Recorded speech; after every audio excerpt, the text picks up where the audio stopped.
Idealism prevails. Make the world a better place.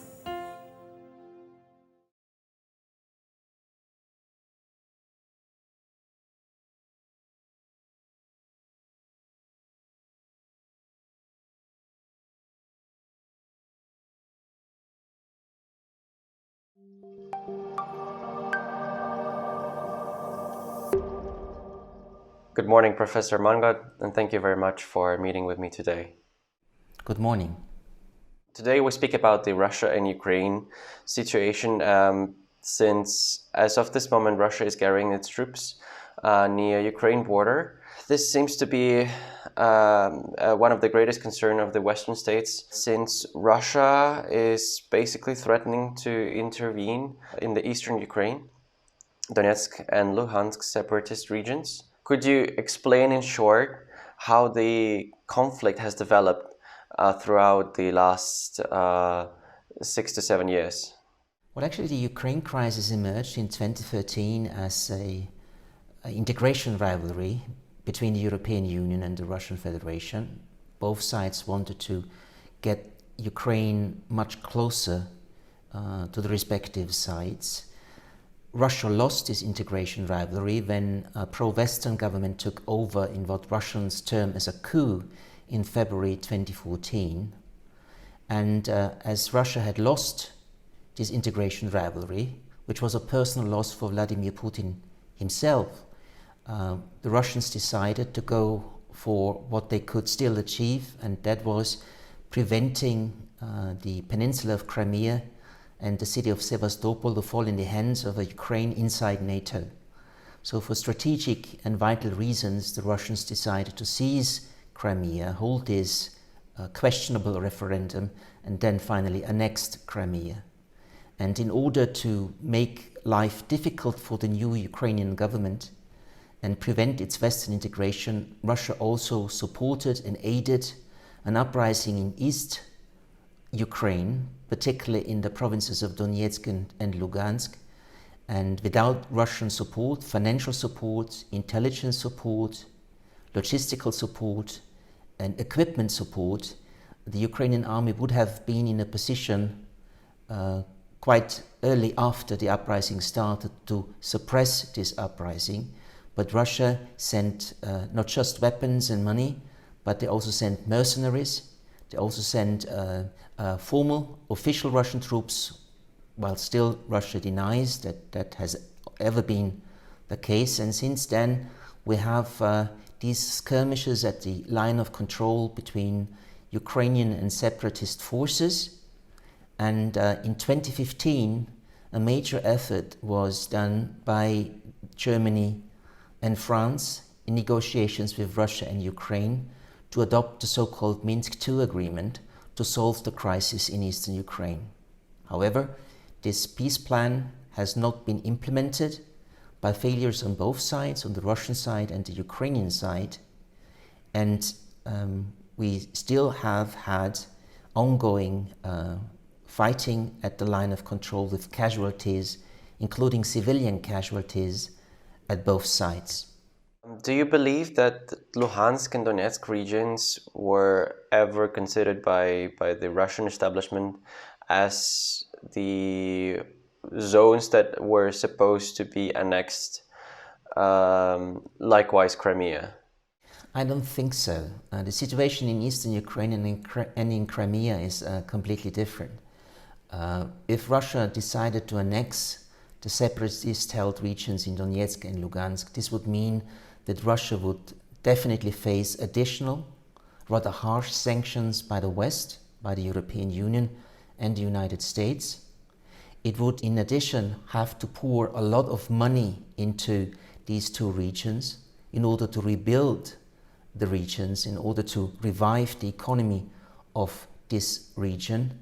So from the very start, I think the effort by the Russian, or the expectation by the Russian side, was not to annex these territories, but to keep up a simmering conflict between Ukrainian forces and separatist forces in order to disrupt Ukrainian domestic politics and in order to make it more difficult for the Ukrainian government to integrate the country with Western institutions, in particular with NATO. So basically Russia made up a situation, created an artificial conflict within a country, within a neighboring country, just to maintain its positions there. Well, in all fairness, we have to say that the dissatisfaction in Ukraine's eastern and southern regions heavily dominated by Russian speakers, the dissatisfaction with the new government in Kiev that took over power in February 2014 was quite strong. Though we know that at no time in any of these regions, including Donetsk and Lugansk, a majority of the population intended to follow the Crimean line and join the Russian Federation.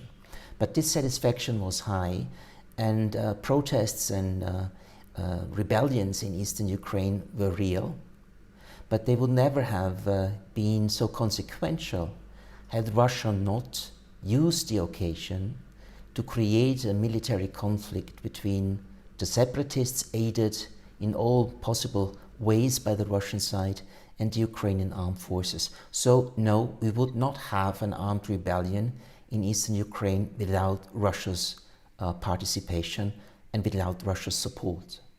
And still, since then, Russia has been denying its participation in any form. However, while amassing its troops next to the Ukrainian border, Russia insists that the conflict on the Ukrainian territory somehow threatens the security of Russia itself. If we could imagine that Russia has never been a part of this conflict, which basic rights does Russia actually have to intervene into this conflict as an alarmed neighboring country? Well, Russia has a vital security interest in preventing Ukraine from joining NATO. Although this question is not on the table and has not been on the table for the past 7 years, in principle the new Ukrainian elites want Ukraine to accede to NATO, and NATO in principle promised Ukraine, like Georgia, membership in NATO in April 2008.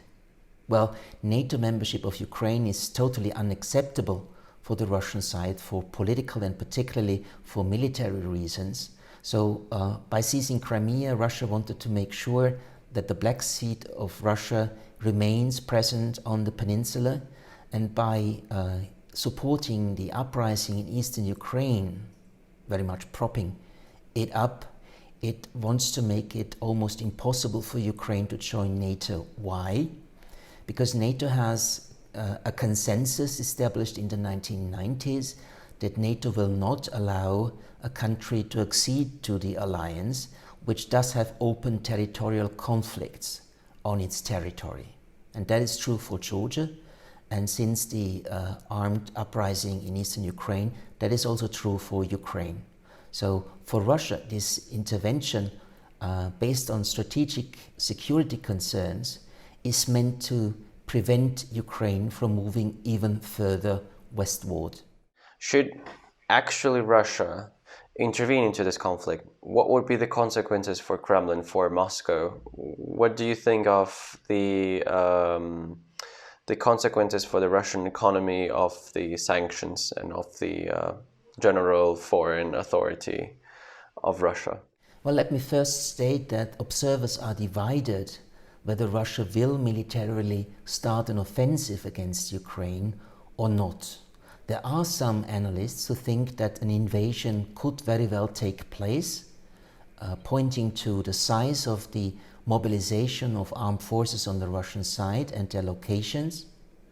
They think that such an intervention by Russia is primarily based on domestic concerns and domestic reasons. They argue that Vladimir Putin, with its lower approval rates and particularly with its low trust rates, has an interest to launch another patriotic war to raise his public legitimacy. I don't buy this argument because, as I see it, if Russia were to invade Ukraine beyond the separatist territories in Donetsk and Lugansk, this would be unpopular among the Russian population. They don't want a direct war between Russia and Ukraine. So by launching an all-out invasion of Ukraine, Putin could not gain domestically. And besides, if Russia did, it would encounter a great deal of costs, particularly cost of sanctions and further diplomatic isolation, which Russia cannot cope with given its very dire economic situation. I and many other observers as well think that the Russian forces mobilization is an intimidation strategy, is an extortion strategy to press the Ukrainian government to stop actions it has launched over the past months, which Russia considers as anti-Russian. And at the same time, it also wants to demonstrate to the United States that Biden's policy to closely align the United States and Ukraine should have its limits. Russia establishing red lines for such a realignment between Ukraine and the United States. Kiev has ruled out offensive operations against the separatist regions backed by Russia, whereas Russia argues that only Kiev is escalating the situation, and that invasion is only possible should Ukraine actually launch a military operation against the rebel regions. Well, indeed, there is a war party in Kiev which wants to solve the conflict in the Donbass by military force. Ukrainian armed forces are now much stronger than they had been in 2014.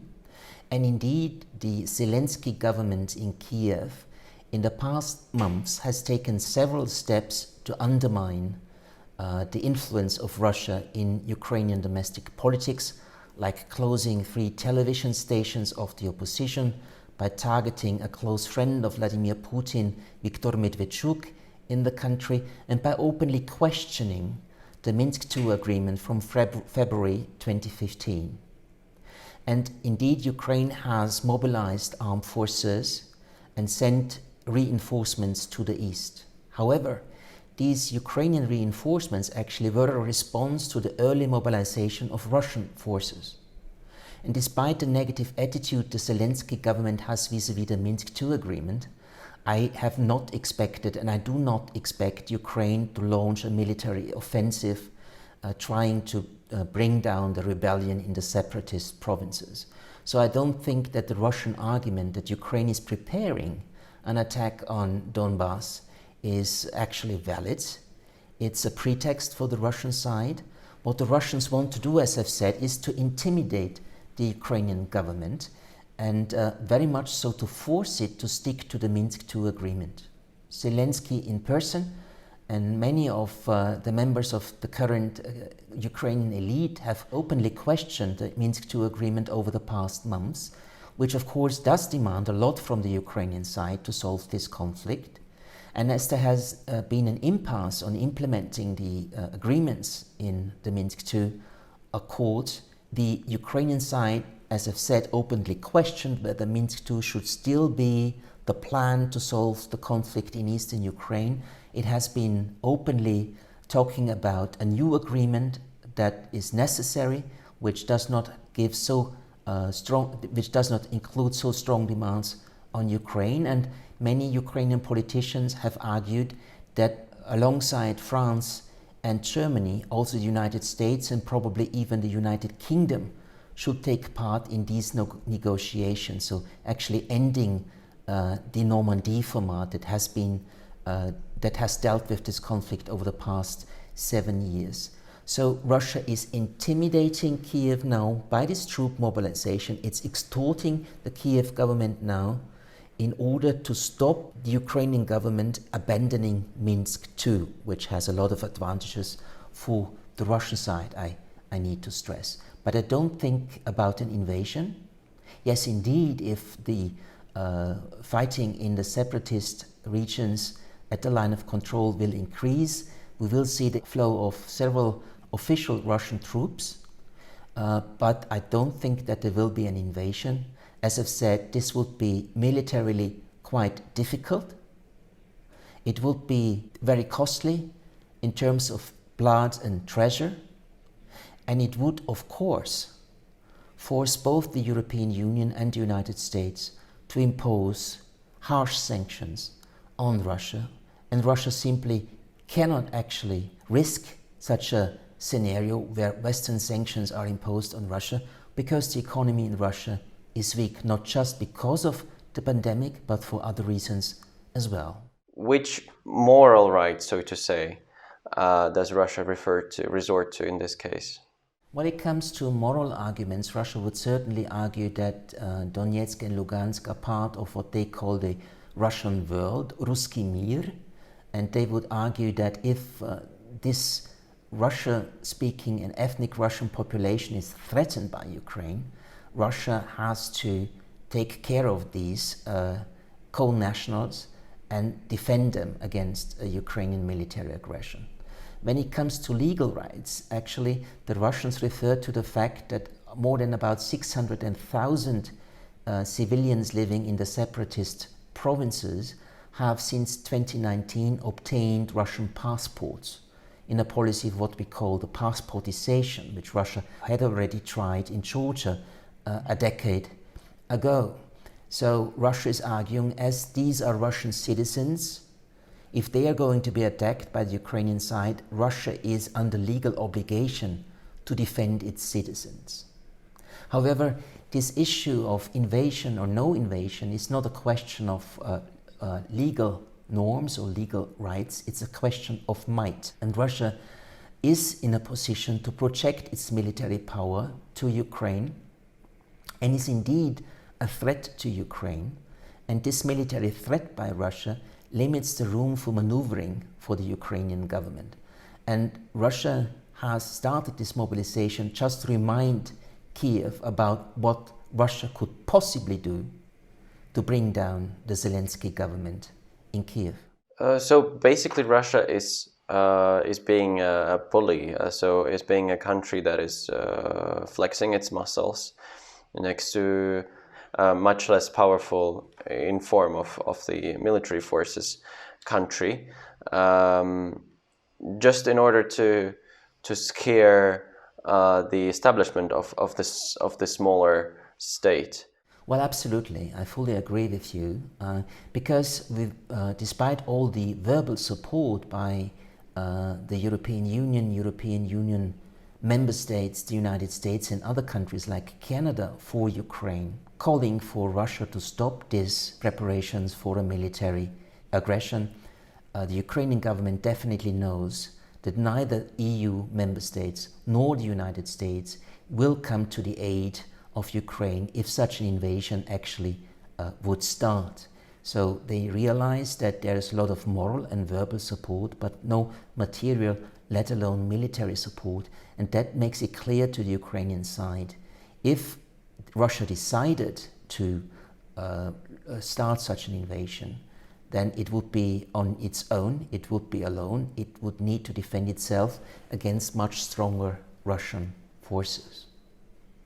Another message that Russia wants to send is to the Biden administration, because Biden has made clear that he's looking for close relations between Ukraine and the United States. Biden has quite a deep knowledge about Ukrainian politics. While he was the vice president under President Obama, he was responsible for the Ukraine dossier, and that the United States, unlike under President Trump, would now start to side with Ukraine was demonstrated already in the last month when the US decided to support Ukraine with lethal weapons.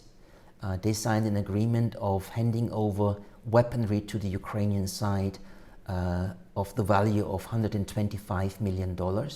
So the Russians want to signal to the United States as well, don't do it, don't cross red lines. Ukraine is of much more concern than it should be of your concern, and we now mobilize forces to demonstrate to you that if you don't accept our red lines, there might well be an unfortunate development, namely a direct military invasion by Russia. But I think it's only a demonstration strategy, not an actual war strategy. The US proposed back in 2015, and this was still an Obama administration, to send armaments to Ukraine, to Ukrainian military forces. Since then, Germany argued that it would worsen the situation. Do you believe Biden would follow suit of his predecessors? Well, we need to be clear about it. Under President Obama, the United States only delivered so-called non-lethal weaponry to the Ukrainian side. It was only President Trump who finally decided to also send lethal weapons like the Javelin anti-tank missiles. But even Trump insisted that these anti-tank missiles, which could be a very excellent weapon in preventing a Russian invasion, at least partly, even Trump made clear that these anti-tank missiles must not be stored on the line of control, so in the east of the country, but quite to the contrary, in the very west of the country, because the Trump government did not want to see these anti-tank missiles used against the separatists plus Russian military supporters. So now Biden, it seems, does make a difference. He will not continue the policies of Obama and not even Trump's policies, but he will quite openly and quite massively not only send lethal weapons to Ukraine, but the United States will continue to train and advise the Ukrainian armed forces. So making Ukraine, well, not a NATO ally, because as I've said, that's not on the table, but make it a quasi-ally of NATO, or at least of the United States. And that is something that is of concern to the Russian side. It's a far call to try to terminate the conflict from where it is now, but we could still probably distinguish the basic prerequisites. Well, the Minsk II agreement clearly states that the first step should be a comprehensive and sustainable ceasefire. Well, we never had a real ceasefire since the Minsk Accords were adopted in February 2015, but we had something close to a comprehensive ceasefire since July of last year, which unfortunately ended in February of this year with new fighting erupting at the line of control. So if we don't have a comprehensive and sustainable ceasefire, Ukraine refuses to take the political steps obliged to take under the Minsk II agreement, namely to change the Ukrainian constitution in order to decentralize the country, passing an amnesty law on the separatist fighters in Donetsk and Lugansk, and finally provide these separatist regions with a very high degree of autonomy. Well, this is what Minsk II is calling for, but neither the previous president of Ukraine, Poroshenko, nor the current president of Ukraine, Zelensky, is ready to actually pass these legislation. And the Ukrainian side, backed by the French and by the Germans, argue we should not talk about implementing the political obligations of the Minsk II agreement unless there is a real, comprehensive and sustainable ceasefire. And in the past months, as I've stated before, the Ukrainian government has signaled that it wants to move away from the Minsk Accords because it does not want to implement the political reform that Minsk II is asking the Ukrainian government for. And if Ukraine stays on this course, supported by the United States, I don't see any chance for this conflict to subside. I don't see any chance for a resolution of this military standoff in the east of Ukraine, but expect for the coming years a continuation of a simmering conflict with daily skirmishes at the line of control, with military and civilian casualties on both sides on an almost daily basis.